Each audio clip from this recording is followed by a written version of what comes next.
I was not expecting to make one of these videos as soon after the previous one, but who cares anyway. It is time again to go through a Celtic transfer talk video. It's me, Ryan118. Welcome back to the channel. If you're new, you know what to do. Hit subscribe and like if you enjoy the video. But going right into things, it's hectic right now. Transfer rumours flying in and out of who might be joining Celtic, who might be leaving Celtic. And it's really, this is it. It's building up now. And it's the season's not even ended. But we're hearing rumours about who's coming in. But there's big names here. And there's players, you know, teams down in England that want to take players off us. And rumours are flying. And we're going to talk about them today.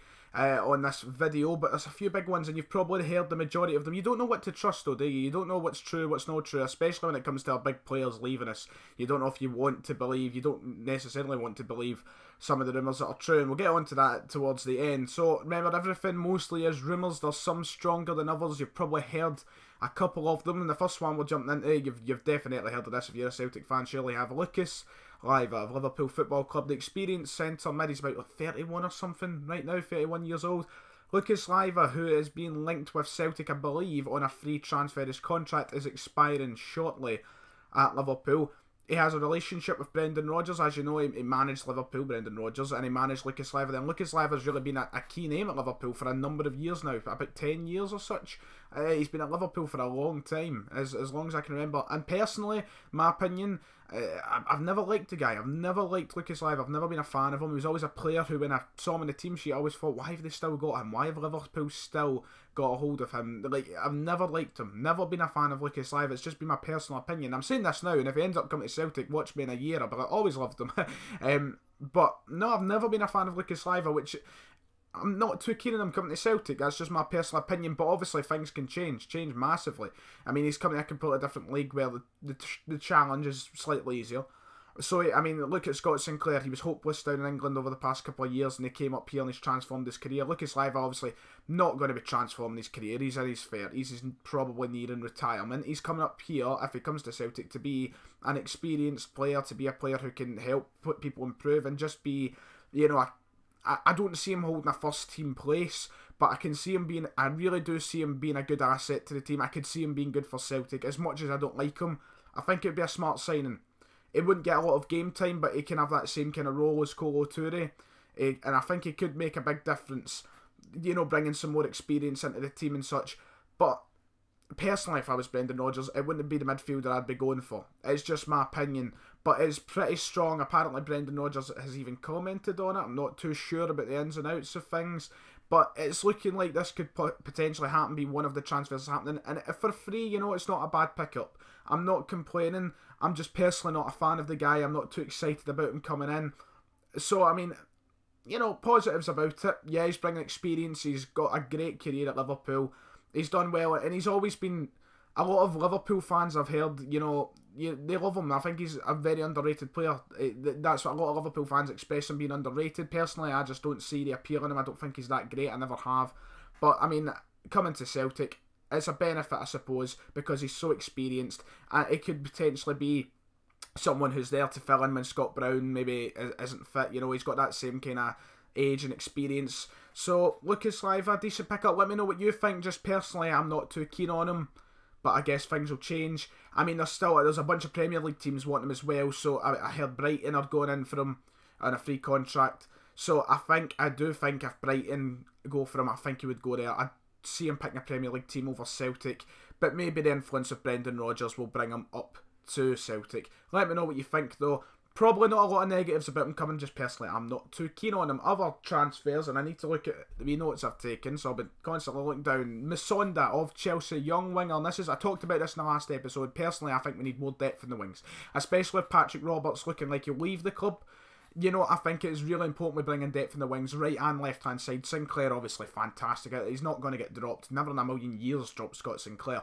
But we still need a decent backup for him, because when Sinclair's not been playing, who have we been playing out in the left? Like Gary Mackay-Stevens, who's questionable to say the least. So Musonda has been linked with this Chelsea youngster, only 21 years old. There's rumours linking this with him, but I find it hard to believe that Chelsea will let us have him for a cheap price. I really do find that hard to believe. Chelsea, you know, they have a reputation for stockpiling their young players. They usually loan them out, especially to Vitesse over in Holland. They loan out a lot of their young players so that they don't need to play them at that age, play them when they're a bit older. And usually when they sell the players, I don't think they want to sell them cheaply. And if we're getting Masonda, I do have a feeling it'll be in a loan. I don't see us going to Masonda. I don't see actually happening. But there's rumours. Masonda, he has, if I look at this, 11 appearances, 1 goal this season for, I can't remember what team he plays for over in Spain. He's on loan somewhere over in Spain. I think it might be Real Betis. He's 11 appearances, 1 goal. He also spent half of last season there, I believe, about 16 appearances. Personally, I think he could be a good player if we brought him in. Belgian international, I believe he's Belgian, might be wrong there. I think he could be good at it, especially at such a young age, developing in a league such as ours. He could be really, really good, especially such a quick, nimble player. But personally, I don't see Chelsea getting rid of him at a low price. That's just what I think will happen. Which leads us on to the next winger, who I really like the look of, and I think Celtic should actually go for. If I look at his name here quickly, Serbian Plavsic. The pronunciation is completely off there, don't blame me. He's a Serbian international, but he's playing for Red Star Belgrade at the minute, and from videos and such and stats from his season, he actually looks like he could be a very good player, and I think if we can get him cheaply under like £3 million, I think Celtic should move for him. He seems like he could be good. Apparently Celtic have had him under the radar for a while, and there's been rumours flying about Facebook and websites and such recently. I've seen it on Twitter that we could be potentially going in for him. So once again, to remind you the name of the, I don't know how, I'll put it on the screen maybe for you, because Serdan Plavsic, there you go. If we look at his stats quickly, 34 appearances, 8 goals and 5 assists this season. He's only 21 years of age. So, I mean, for a 21-year-old, 8 goals, 5 assists, that is good stats. And it's not like he's playing in an obscure country or anything like that. Red Star Belgrade. So I think he could be a good pickup. Personally, by the sounds of things, I would like to go for this guy. I think he sounds quite good, especially if it's depth for the wings, which I feel is one of the key improvements we need to go in with the squad. I think it's vital. So that would be a good pickup. And finally, another winger, someone down in England from Barnsley, Marley Watkins, a Welsh international. He's a bit more experienced, not as young as Masonda and this Plavsic guy. He's about 26 years old, as I've got here, making 45 appearances this season for Barnsley. He's been one of Barnsley's key players, but apparently he's ready to leave. Now, I can't remember if Barnsley got relegated. I think they might have survived the drop from the Championship, actually.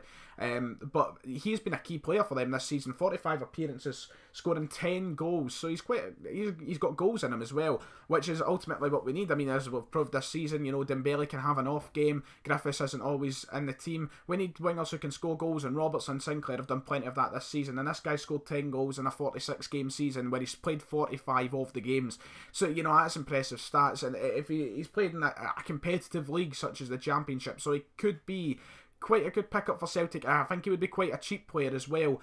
The rumours I seen, I can't remember if it was a free transfer or not or anything like that, but if it's cheap, once again, it's a player we should definitely look into buying.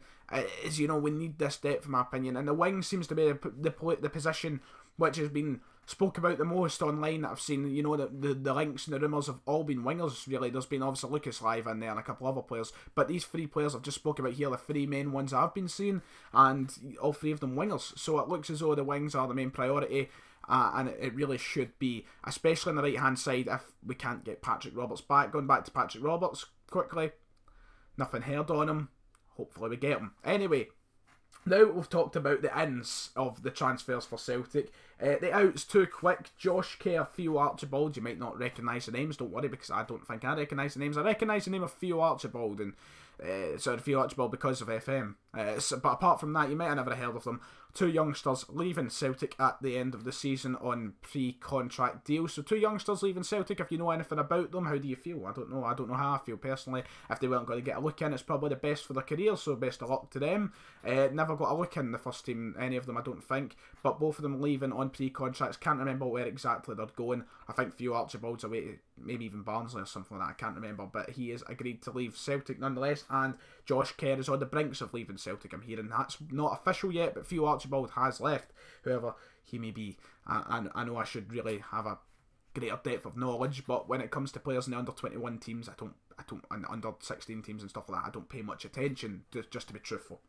The rumours are starting up again for Stuart Armstrong. You might have noticed in the thumbnail, Stuart Armstrong in the thumbnail. The rumours are fluttering about again, not just for Stuart Armstrong, but for another key player, Jozo Simunovic. 2 massive players, 2 of our best players. I would do everything to hold on to them. And my TV monitor, this is the second time in a row this has done this. My TV monitors went off. There we go. Jozo Simunovic, £9 million Newcastle are apparently ready to bid. Rafa Benitez apparently, quoting, I'm just bringing you what I'm hearing, quoting that he is one of the key players Newcastle have to bring in this season. And if you just look at Joseph Simunovic's season, what a story. Brink of leaving, he was in Torino. Turin. He was in Turin, ready to sign for Torino for what, £2.5 million. Then he failed the medical on deadline day. He was ready to go. That was him. He had his bag packed. He was over in Turin and everything. That was it. He was ready to go, and then he failed the medical and came back to Celtic. One of the best medicals one of our players has probably ever failed. And when he was leaving, I was happy. I was like, that's a good bit of money. I don't rate him too highly. I wanted him to go. I wanted the money in for him. But he has stapled his place as probably our best centre-back this season, in my opinion. I love Eric Sviatchenko, but Simunovic has become our best centre-back over the past year. He's been class, and from the brinks of leaving to being our best centre-back, it's an unbelievable season for him, and I would do everything in their power to hold on to him. Hopefully he wants to stay at Celtic, but ultimately Newcastle pushing to become one of the best teams in the Premier League, and Joseph Simunovic might want to be a part of that, especially under a manager like Rafa Benitez, such a great reputation. So hopefully Simunovic will stay. So guaranteed £9 million though, from 2.5 to 9 million. I don't think we can turn that down. I want to keep him, but if it is 9 million they're offering, we have to take that. I think we do, because I don't know if Simonovic's value can get much higher than £9 million. If you look at our biggest sales ever, Van Dijk, 13 million. If Van Dijk went for 13, I don't think Simunovic can go over that, because Simunovic isn't better than what Van Dijk was. And if we only got 13 or such for him, I don't see us getting any more than 9 for Simunovic. So if the 9 million's there, and the 9 million is going to be available to re-spend, and it's not just going into the club's expenses, if it's going into the transfer budget, we need to take it. I think we need to take it. So Simunovic could very well be leaving Celtic. Don't know. It's only rumours, and you don't know what to trust and what not to trust. But that is started up over the past 24 hours or such. And Stuart Armstrong, a rumour starting about him again. West Brom apparently now wanting to sign him. A bunch of other clubs in England want to sign him. Everton were linked with him in January. And now West Brom are in there. And there's a few other teams in the mix for Stuart Armstrong. He's probably one of our technically best players. One of the technical best at Celtic. A great player. Great at shooting. Great at passing. He's a great overall player, and a lot of English teams have picked up interest in his performances recently, so he could be very well off. Hopefully, Simunovic and Armstrong, hopefully they pledge a loyalty to Celtic and take the European football over like the moves to Newcastle and West Brom, but we'll soon see how that pans out. But those two are big rumours. And finally, as this video has dragged on a little bit longer than what I thought it would, Efe Ambrose looks as though we'll be leaving. Obviously his contract's expiring, but I mean, I'm hearing that Newcastle might want to bring him in on loan. Obviously Hibs are interested in signing him. Brighton are apparently interested in signing him. What's going to happen with him? Jeez, it's a story. A player who I think is unbelievably shite. He's a good laugh. But he could be off to the Premier League. We'll see how that goes. Efe Ambrose. There's a few other players that I kind of want to talk about who I think should go, but I'm going to do a video specifically on that, on players I think we should let go and players we should keep who other people might think they want to let go, and I'll do that during the week or such, because this has dragged on a little bit longer than expected. But let me know what you think of the players, the rumours of transfers coming in this episode, and the rumours on Simunovic and Armstrong going out of the club. But that's it for this episode, guys. See you the next time I talk about Celtic transfer rumours. Hopefully have some good news. I mean, not exactly bad news today, but just hopefully there's some big news. But until next time, guys, make sure to hit like and subscribe, and I'll see you all later.